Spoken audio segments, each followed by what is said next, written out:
Good morning, all of you. Today we are going to learn the remain part of chapter number 8, 2.8 Save Yourself by Sridhar R.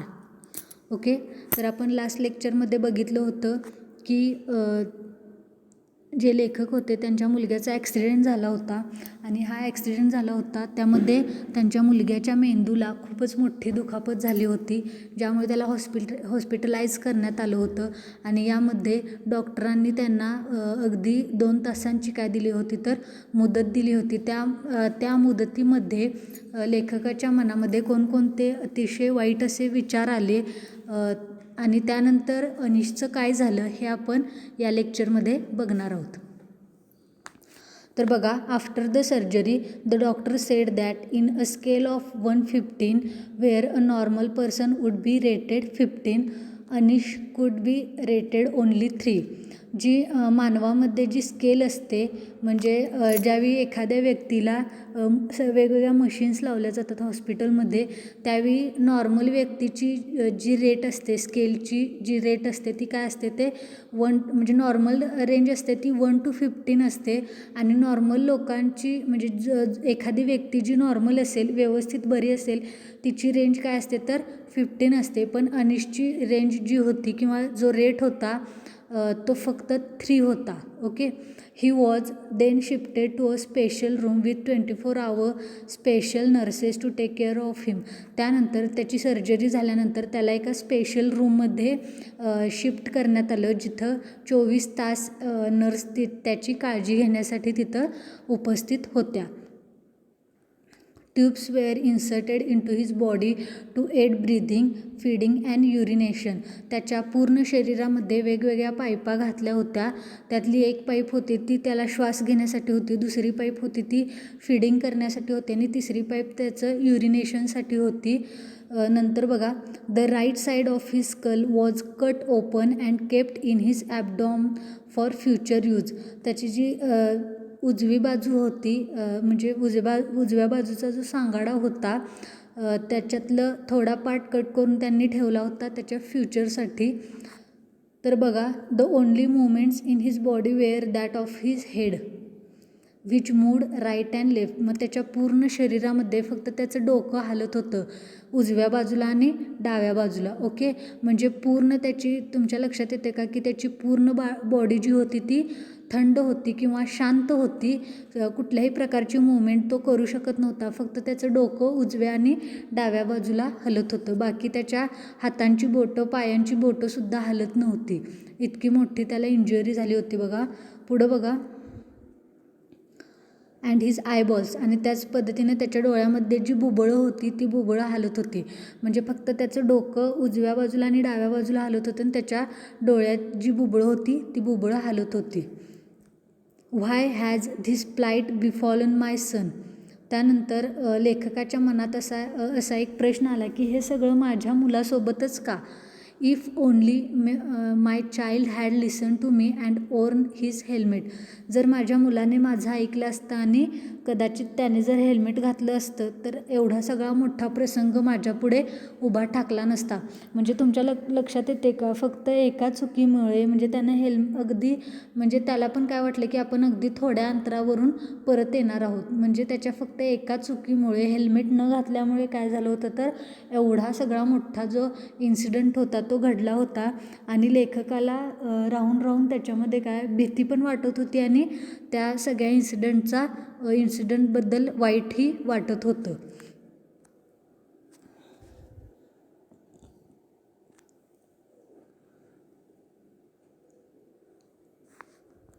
पुढं बघा, Anish was back home after months of hospitalisation. 1 महिन्याच्या हॉस्पिटलायझेशननंतर, म्हणजे accident झाल्यानंतर, त्याची surgery झाल्यानंतर त्याला बरोबर 1 महिना हॉस्पिटलमध्ये ठेवून घेतलं होतं. आणि त्यानंतर त्याला काय केलं तर घरी घालवण्यात आलं.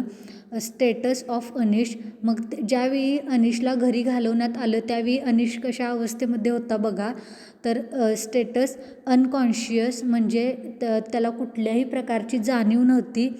म्हणजे कुठलीही जाण होत नव्हती त्याला किंवा कुठल्याही प्रकारची म्हणजे काय गोष्टी घडत आहेत किंवा काय यातलं काही त्याला समजत नव्हतं. Hands and legs were in the stage of contracture. हात आणि पाय असे सुन्न पडले होते. Tube in the neck for breathing. त्याच्या नाकामध्ये एक पाईप होती जी त्याला श्वास घेण्यासाठी टाकली होती. A catheter, a flexible feeding tube placed through the abdominal wall and into the stomach for feeding. त्याच्या नाकातून तोंडातून परत पोटामध्ये एक पाईप टाकण्यात आली होती ज्याच्यातून त्याला फीडिंग आम्ही करत होतो. A semi hospital was created in the house. आणि अशा पद्धतीनं एक छोटंसं हॉस्पिटलच काय झालं होतं तर आमच्या घरामध्ये तयार झालं होतं. ओके, म्हणजे बघा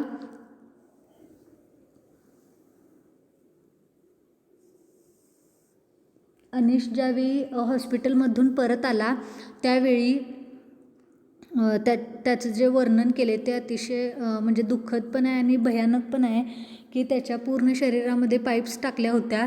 एका पाईपने तो श्वास घेत होता, एका पाईपमधून त्याला फीडिंग करण्यात येत होतं.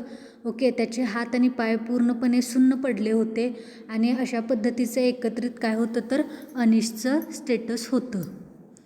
पुढं बघा. आणि लेखक म्हणतात की हे सगळं बघून त्या मशिनरीज, त्या पाईप्स वगैरे सगळं बघून मला वाटत होतं की आमच्या घरामध्ये एक छोटंसं हॉस्पिटलच तयार झालेलं आहे. पुढं बघा.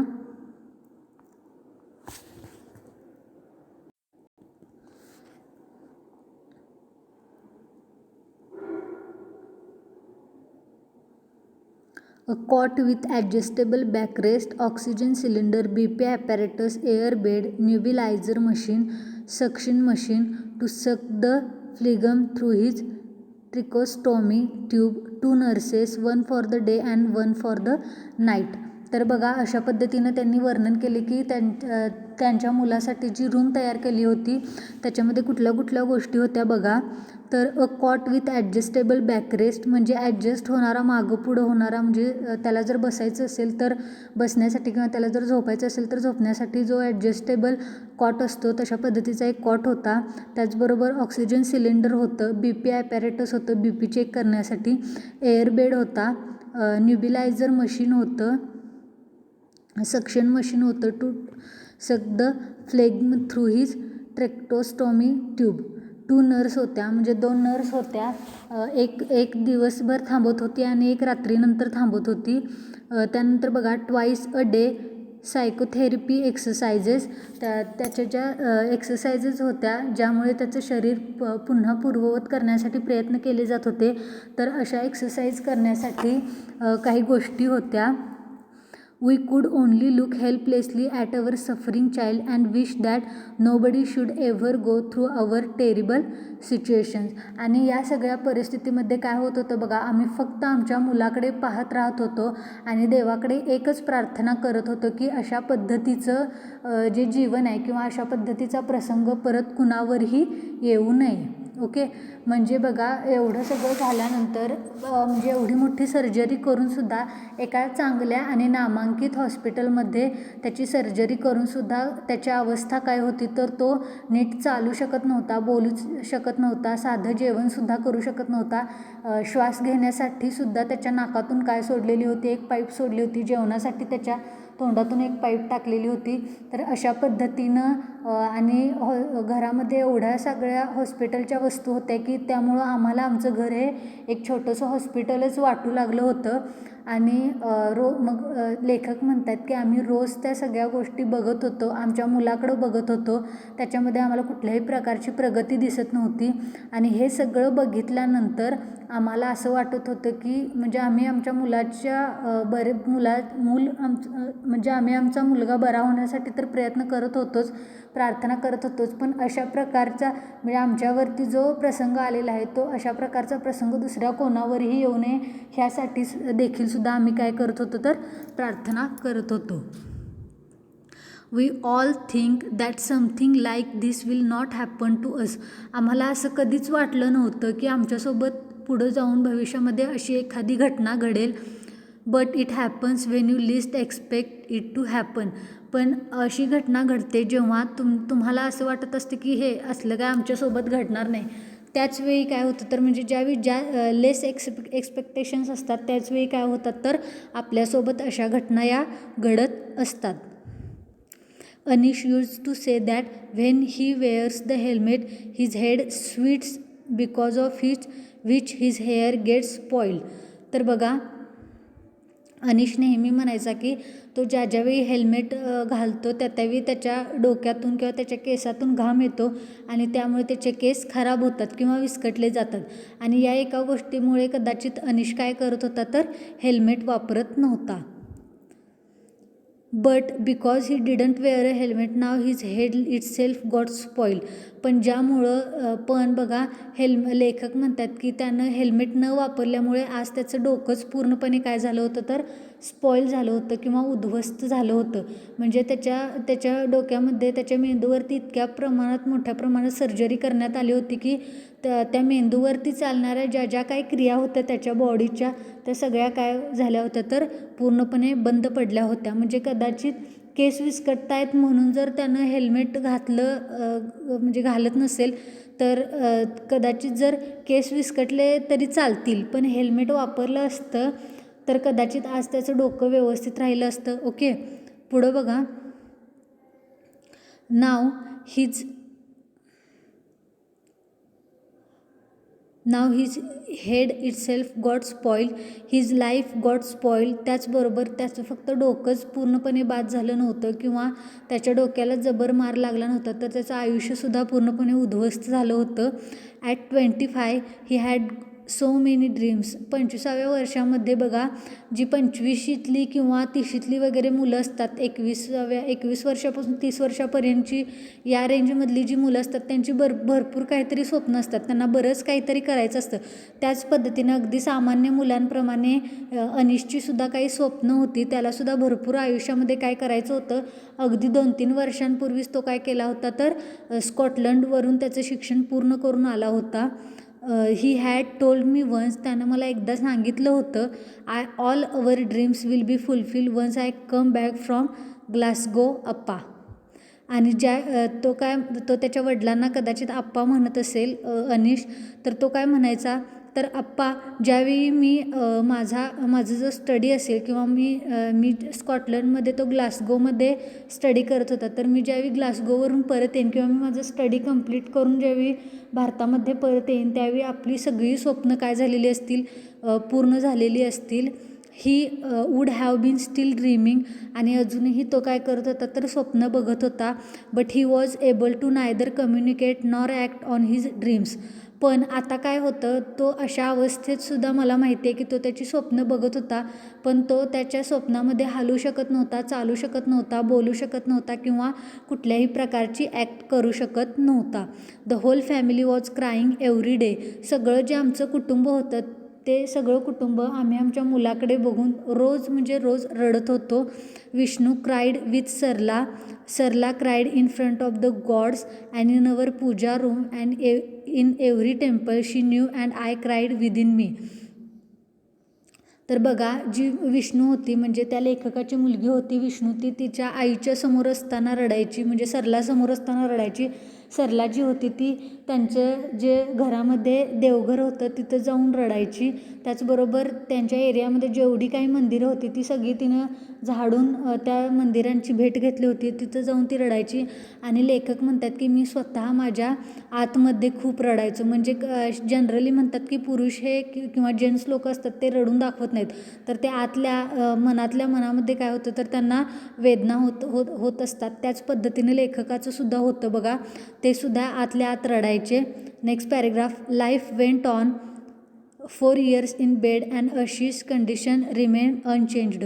बघा आणि ते म्हणतात की असंच अनिशच्या आयुष्याची 4 वर्षे निघून गेली बेडवर झोपून पण अनिशची जी कंडिशन होती ती आहे तशी राहिली. म्हणजे अनिशच्या परिस्थितीमध्ये किंवा अनिशच्या तब्येतीमध्ये कुठल्याही प्रकारचा चेंज आला नव्हता किंवा बदल झाला नव्हता. Every day we talked to him loudly holding his hand tight. आम्ही रोज त्याच्याशी मोठ्याने बोलायचो, त्याचे हातात पकडायचो घट्टपणे. Sometimes he moved his mouth as if to say love you in response to my love you. कधी तो त्याचं काय करायचा तर तोंड जे होतं ते हलवायचा.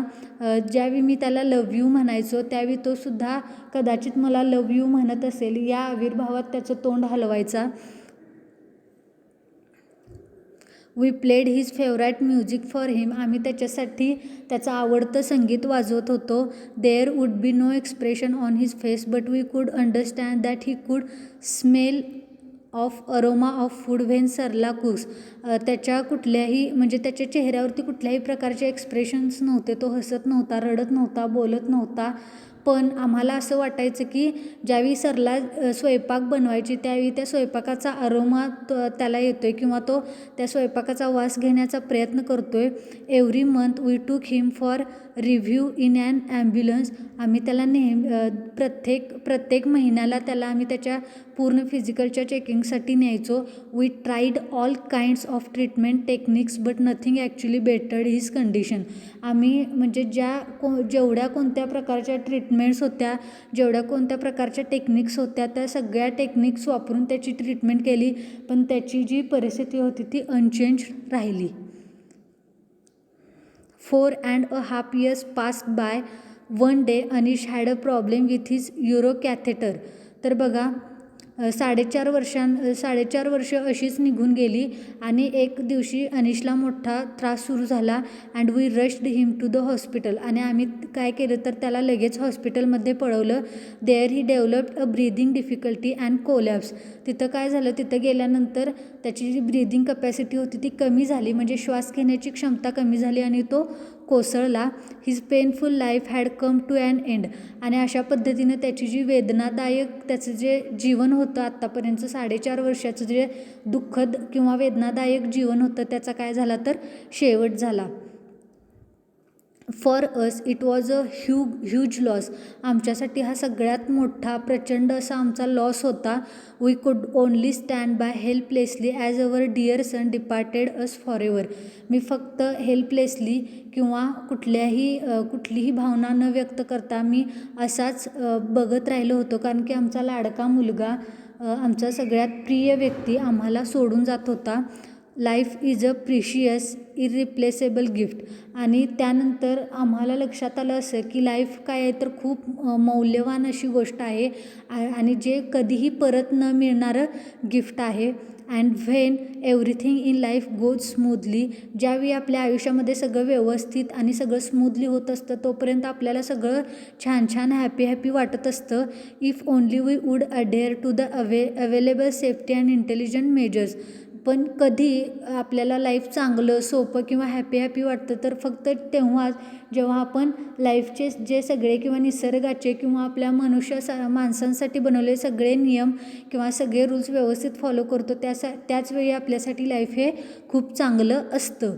Most of the time we can save our life and spare the grief of our dear ones. तर काय होतं बघा, बऱ्याचदा आपण असे ट्रॅफिकचे रूल्स जर पाळले, निसर्गाचे नियम पाळले किंवा माणसांसाठी केलेले सगळे रूल्स जर पाळले तर आपण आपली लाईफ स्वतःच वाचवू शकतो. ओके. आणि अशा मोठ्या प्रकारच्या दुःखातून स्वतः बाहेर काढू शकतो आणि आपल्या प्रियजनांचा जीव वाचवू शकतो. आपल्या प्रियजनांना आपण आपल्याजवळच ठेवू शकतो. ओके. तर बघा अशा पद्धतीनं म्हणजे ट्रॅफिकचे रूल जर आपल्याला व्यवस्थित माहिती असेल तर त्याच पद्धतीनं आपण प्रवास करावा. म्हणजे एका छोट्याशा चुकीमुळं आपले किती मोठं नुकसान होऊ शकतं हे तुम्ही या धड्यातून शिकला असाल. आणि आय होप हा जो आपला लेसन आहे तो तुम्हाला व्यवस्थितरित्या समजला असेल. तरीसुद्धा काय प्रॉब्लेम असेल किंवा काय समजलं नसेल तर मला कॉन्टॅक्ट करा. And we have complete here our lesson number 2.8 save yourself. And in our next lecture we will see our last seen passage 2.9 door to mentor. Okay. Thank you.